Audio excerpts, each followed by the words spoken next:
Human predators, the narcissists, the sociopaths, the manipulators, the users, the abusers, they have an almost supernatural ability to spot trauma survivors. And trauma survivors are often entirely unaware that they can be spotted in such ways. The research in criminology studies shows that predators can spot past victims within seconds. Isn't that terrifying? Just from posture, gait, and eye contact. To have a slight difference between shoulders hunched, the chest concaved in, eyes looking downward, the head cowering slightly. It's slight, but in terms of body language, it communicates profoundly and loudly. If no one ever points this out to you, you might not ever notice that you walk into the room looking like prey. Our unhealed trauma is visible to people looking for it, people who want to abuse and dominate other people. Again, this is not to shame me, you, anybody. This is to wake you up to the power of healing and to get you to notice what you're projecting when you're out there in the world with the other human animals. I am upset with mental health as a field that it seems unable to communicate to survivors, hey, you have to shift your body language from prey to strong, formidable figure. I can't come across a bear in the wild and act like prey and expect to get out of that situation alive. It's as if the predators out there have their own radar and they can sense us. There's a well-documented phenomenon called victim selection, or what I've called over the years, a wounded animal syndrome. Just like predators in nature target the wounded, right? Predators in nature target the other animals who have a broken leg or who are slow or who are sick, who are least likely to defend themselves. So I want to talk about how predators identify prey in other human beings.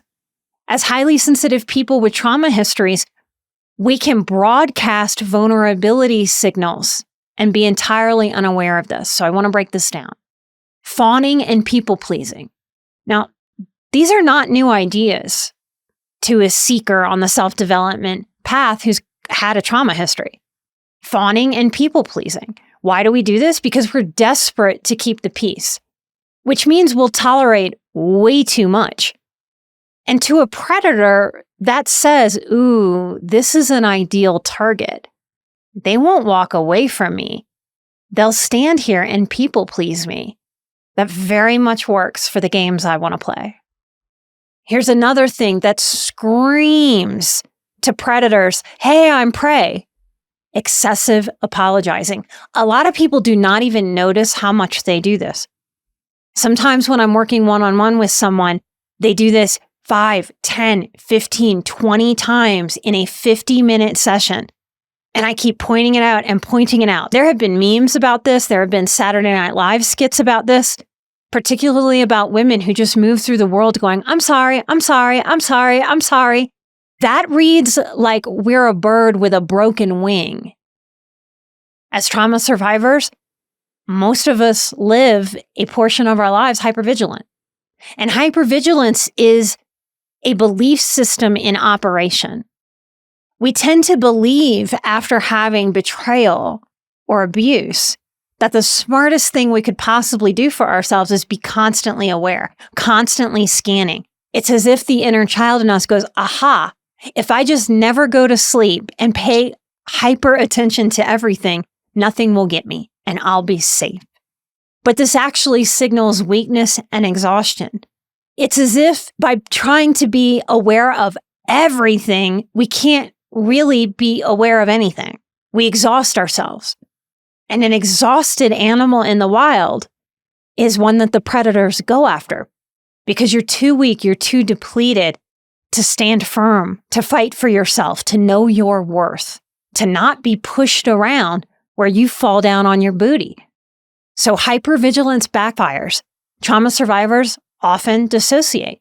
And it really is a brilliant process inside of us. Dissociation is basically a mental checkout. And when we're little and being betrayed by our caretakers, we need that kind of checkout. It may be responsible for having saved us for dissociating from the experience so that we could get through the experience. But today, as an adult out and about in the world, when we mentally check out right in the moment of conflict, predators see that. It's as if they can smell, they can sense how the air changes around us when we dissociate. And they know on a deep level, just like a bear knows when a deer is a little slower than the rest of the deer. The predators know when you dissociate that they can get away with more. They can mess with your mind more. They can mess with reality more because you go away from it. These are not character flaws. They're trauma adaptations. But predators don't care why you have these adaptations, why you present this way. They only see easy access. The bear doesn't care how the deer hurt its leg. It just knows that its leg is hurt, and that makes it easier prey. It makes it easier access, easier to take down and dominate. Now, hard truth, when we grow up in a whole lot of chaos and dysfunction, or if we've had very long-term relationships with chaotic and dysfunctional people who don't take responsibility for themselves, it means we've been accustomed to, acclimated to, normalized into abuse patterns. That means when an adult human treats me wrongly, when I've been normalized into abuse patterns, my system just goes with the flow of that. If we were abused, red flags don't register as red. They register as, it's a normal Tuesday. We have to understand this about ourselves. Healing is about no longer feeling normalized with abuse. Healing is actually normalizing ourselves to care, to consistency, to safety, to security, to esteem, to adult interactions and behavior, to adulting in conflict. Healing is about being able to register red flags as red and not miss those cues and not see a red flag as a green or a neutral flag. Probably the number one tactic of a human abuser is love bombing. We all know this term at this point, but it's as if the second a trauma survivor is love bombed, it's like, wow, they have drunk the magic serum and they are just going to be on that roller coaster of that love bombing because it feels so good.